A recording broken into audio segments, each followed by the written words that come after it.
different. I don't care. I need that. I'm too big for you, Tio. It's all good. I need that. You couldn't do nothing. It's all good. I need that. It's all good, man. Hey, I'm already going to try. I'm already going to work hard.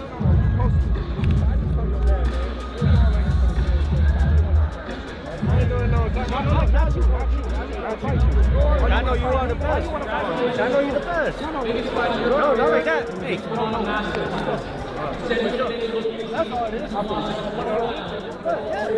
I respect that. For sure. Not good. I respect that.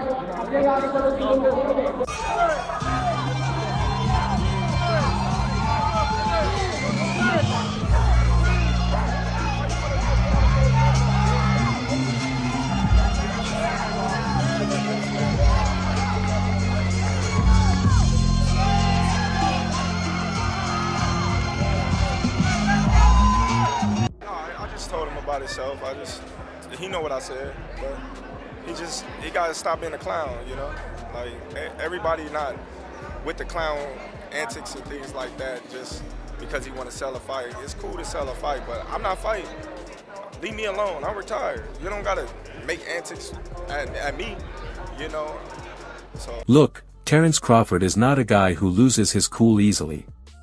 He is probably the most composed, most calculated man in the sport. But even he has a line. And Teofimo Lopez didn't just step over it, he blew straight past it. Crawford made it known, loudly and directly, that those racial comments weren't something he was willing to let slide. And then he went a step further, he showed up in person. Face to face. So understand, this stopped being an internet argument a long time ago. This became personal. And when Terence Crawford tells you it's personal, you should probably be worried.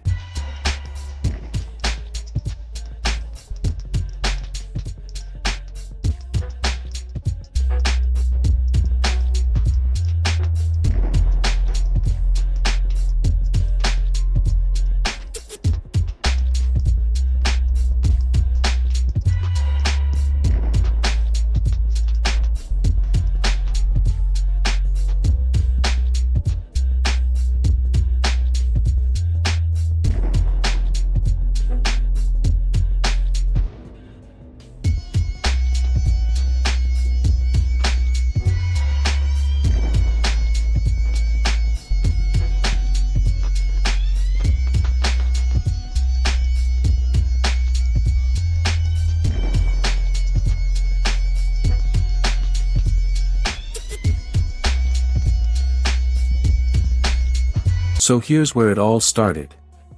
In the middle of a heated back and forth, Teofimo Lopez told Terence Crawford to, and I'm quoting here, peel a banana. Now if you hear that and think it's just some random weird insult, you're either not paying attention or you're choosing not to. Because in the world of combat sports, with everything we know about the history of racial abuse directed at black athletes, that phrase landed exactly the way it was intended to land. Crawford heard it. Every fighter in the division heard it. It wasn't about fruit. It was a coded monkey reference, plain and simple, and everybody knew it. A whole bunch of racist shit. Tio is just a person I cannot entertain because he would probably be taking me to court if I get around him. Because I'm gonna have to put my hands on him. But I can't entertain Tio at all. I can't go back and forth with him on that because if he say some racist shit like that to me, I don't know how I would take it. And it's not gonna be the good way. So if only thing I would entertain is him sending me a contract. Anything else after that, I'm not entertaining Tio no more. He's Mr. Irrelevant. That's what I call him. The response was immediate and it was unified. This wasn't something the boxing community quietly swept under the rug. Keyshawn Davis, Shakur Stevenson, names started coming out right away, calling it exactly what it was. Not just trash talk. Not just heel behavior for the cameras. This was a very specific, very deliberate kind of disrespect, the kind that drags the sport back to a place nobody wants to revisit. Lopez tried to brush it off, acting like everyone was overreacting. But that ship had already sailed. He took what was supposed to be a rivalry built on skill and competitive pride, and he turned it into something uglier. And he was about to find out that Terence Crawford is genuinely the last human being on earth you want to disrespect on that level. Epic moment after Shakur absolutely dominates Teofimo Lopez. Terence Bud Crawford taunts Teofimo Lopez, who consistently called him out, and Terence Crawford made fun of Teofimo Lopez for the way he was dominated, then asked him, "Why did you call me out?" Here's the thing about most internet beefs, they stay online. People say wild things, delete a few tweets, and life moves on. But Terence Crawford doesn't operate that way. Not even close. When he saw those comments, he didn't fire back with a reply tweet. He went and found the man. In person. We all saw the footage, Crawford pulling up on Lopez directly, and what made it genuinely chilling was how calm he was. No screaming, no theatrics. Just two men standing face to face and Crawford looking Lopez dead in the eyes, delivering one message: keep that same energy. The whole room shifted. Because it's one thing to type something disrespectful from behind a phone screen. It is an entirely different situation when the undisputed champion of the division is standing 2 feet away, asking you to repeat it. You could see Lopez's body language change in real time. All that confidence evaporated. He started backpedaling, claiming he'd been misunderstood, but his eyes already told the real story. Well, long story short, I was going through the ringside and I felt someone was staring at me. I turned to my side, it's Crawford. He looked at me, I looked at him, he's trying to stare me down, I stare at him and I said, hey listen, when we gonna fight? So then he's acting like he can't hear me, he pulls to the side and then we just talk. He goes to my father, he says, don't you ever touch me again, the next time you touch me, I'm gonna slap you. My father goes and responds, well, then slap me now. And then I say, hey, when we gonna fight? Long story short, we got a little scruffle on that side. My whole thing is that, hey, listen, I want to fight the best. If he's the best, let's make the fight happen. You know, he go over there trying to poke at my face. I smack his hand down. I ain't with that stuff, man. He said he wanted to fight me there. I'm like, what, you scared that I'm going to beat you in front of the whole world? Is that why? So you know what? We'll see what they do next. Is that a fight you... Absolutely, man. Come on now. I told you guys I'll go to 154. I go 2 weight classes for the group. Okay. I'm at 155 right now, so I'm fine.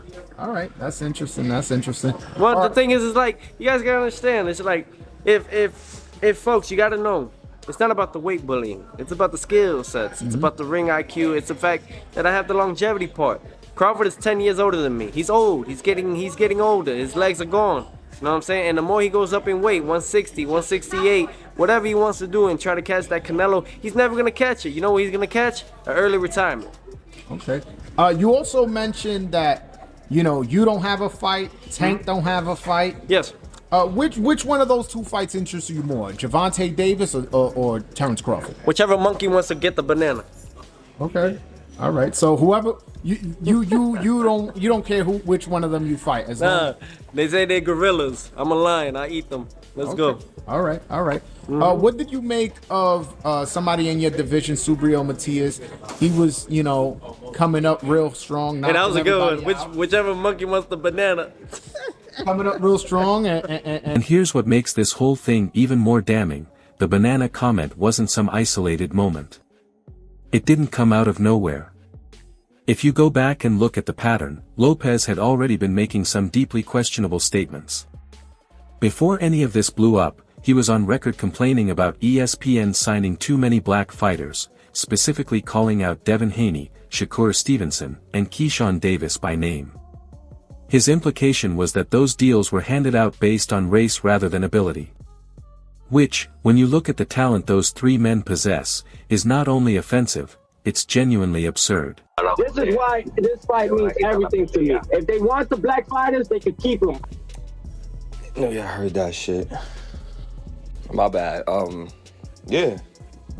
Somebody tell you their character, let them wear their mad. Cause he's mad for absolute. Oh, you thought I was just gonna stay. I'm turned. I'm about to get turned right now. Yeah, I just have to get up. But cause he's upset and he thinking Josh Taylor's a cherry pick.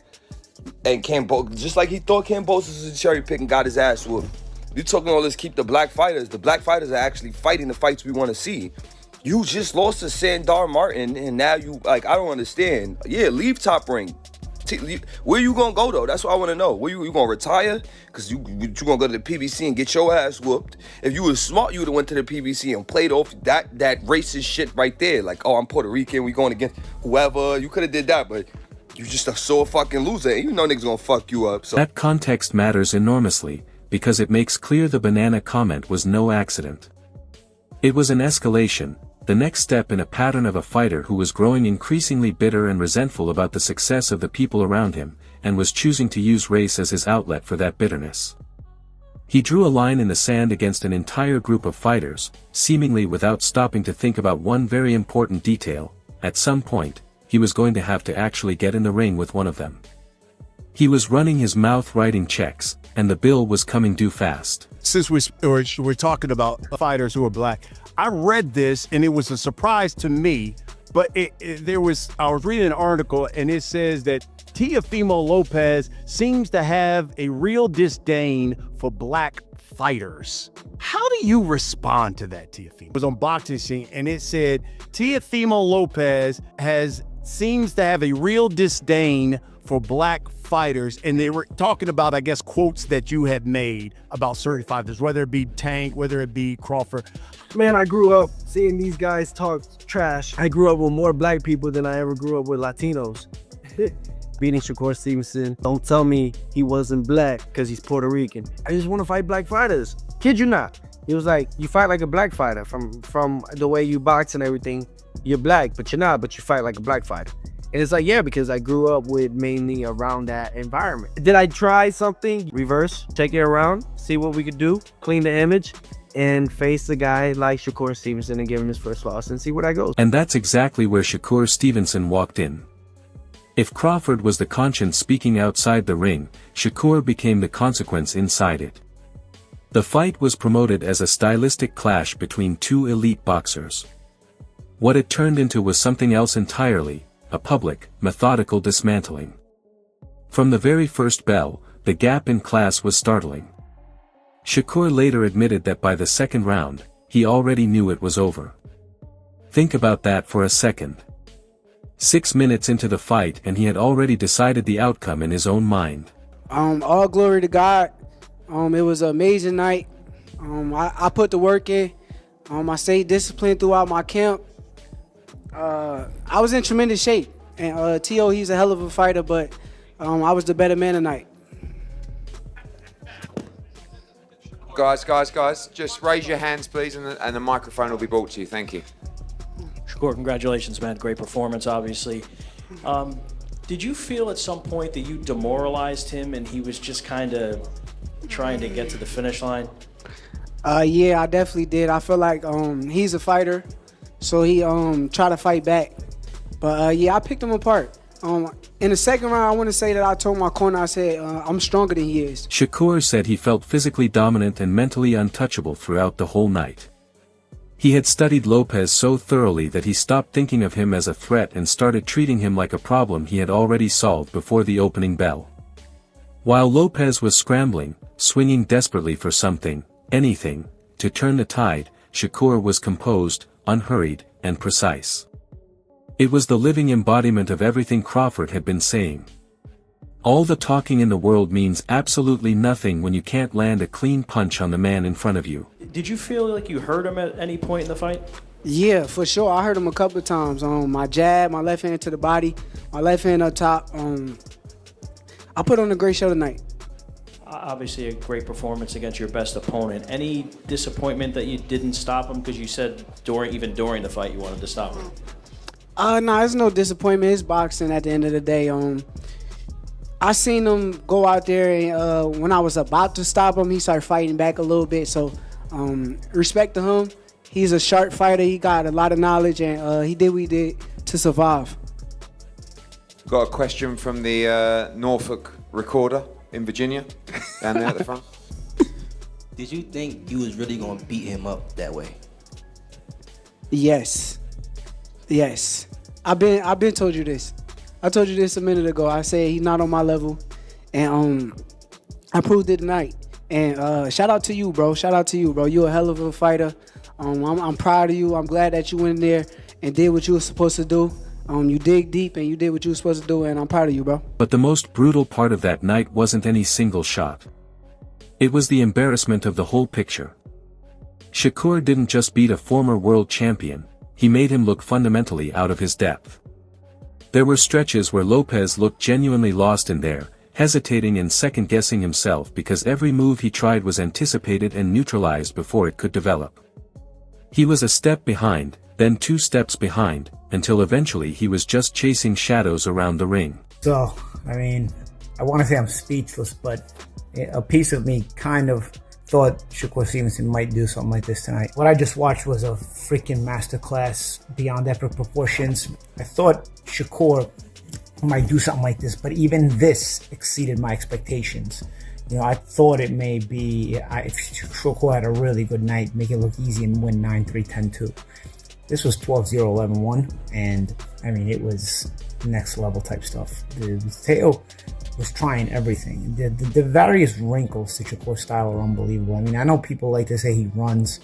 That's because they don't understand what they're watching. I rarely, in my mind, have I ever seen Shakur literally run. Is he defensive? Yes, because he doesn't open up into crazy offensive routines. Okay, yes, so that makes him defensive, but he never really runs, so he's a master of position. At certain moments, it genuinely looked like Shakur could have ended the night early.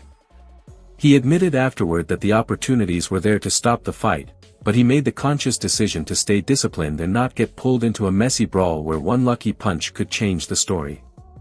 That self-control was arguably the greatest insult of all. He didn't even need to shift into another gear to take Lopez apart, the man who had so loudly questioned the merit of black fighters. Lopez spent the back half of the fight just absorbing punishment, frustration written all over his face with every punch that missed.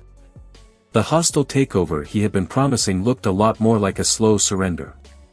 And after a defeat that lopsided, you'd think some self-reflection was in order. Instead, what followed was a masterclass in denial. Lopez Sr. got on the mic after the fight and sounded less like a head trainer giving an honest breakdown, and more like a father desperately trying to protect his son's ego from the full weight of what just happened. He blamed the game plan. Teofimo, first of all, commiserations, not the way you wanted the night to go. Can you talk me through the fight? No. Everything was fine. The sparring sessions were like what motivated me to this fight. I was 100% sure who was gonna win. For some reason, the game plan, my son didn't do what I told him he was supposed to do. His rhythm was supposed to be different, where we were supposed to stop Shakur from doing whatever Shakur does best, you know what I'm saying? Congratulations to him for winning, you know what I'm saying? But that was not my son in there, I think probably the networks and everybody, the media, everything leading up to this fight, everybody already talking that already about Shakur fighting in May, where the winner was supposed to go and fight in May, against whoever it was. So I think that probably got to him, you know what I'm saying? People talking about me being drunk, all that stuff, when he went to the press conference and I wasn't there, I didn't show up because I was resting. And I think all that affected him in this fight, Like a lot of people say, my son is like mentally like easy to, mess with. And how you gonna fight, a fight when everybody wants you to lose? You understand what I'm saying? And I don't know what happened. It just looked like all his powers were not there. Like everything was like that we planned, everything that he did in sparring, everything that we planned to do was not there. His power was not there. I was in shock, man. And I think this a lot of this has to do with everybody not wanting him to win. You know what I'm saying? There was not one person talking good about him. You know what I'm saying? So, that has to stop. Then he brought up the idea of moving up to 147 pounds, as if the weight class was somehow the root of the problem. Completely sidestepping the uncomfortable truth that his son didn't lose because of the scales. He lost because he was outthought, outmaneuvered, and exposed by a better boxer. It was a full refusal to face reality. They leaned into the victim narrative, talking about how the whole world wanted him to lose, framing it as some kind of conspiracy against them. Fans saw right through it. The fighters saw right through it. It was a sad attempt to rewrite a story that had already been told very clearly inside those ropes. And, I think he's ready to go to 147. You know what I'm saying? That he got beat up, man, that was a headbutt. And my son didn't get beat up, man. He went to 12 rounds with a good boxer. We were supposed to do different things in there, and that didn't work, and that happens. It happens to anybody, you know what I'm saying? All the greats have lost, and they have come back, and they have done great. So, we're here, and we're gonna stay. He's still 28 years old. He's still not in his prime, and we're coming back stronger than ever. Next time, I think he's ready to go to 147. What were you saying to him in between rounds to try and get him to change the fight? What we did in sparring, what he was doing in sparring, and for some reason, he wasn't doing it, and that's why I was very upset. And I think we hurt Shakur, I think in the 8th round, and he was hurt for about 2 rounds, and he let him come back. The whole plan was not to exchange with him. The whole plan was not to box with him. But I guess, it worked to Shakur's benefit, and congratulations to him and to his team. And we got to move to better things, you know what I'm saying? It's not the end of the world. A lot of great fighters have lost 8 times, and it's not, my son is not 40 years old or 30 or 48 years old, so we still got a lot more to do, Go to 147 and fight the best at 147. And you can't talk about Shocker's performance without acknowledging the blueprint it was built on. Brian McIntyre, Crawford's trainer, called it a masterpiece, and honestly, that's not an overstatement. The fingerprints of the Crawford system were all over that fight. The range management, the emotional discipline, the refusal to let the moment get bigger than the game plan. That is what training under Bud Crawford produces. And Lopez found that out the hard way.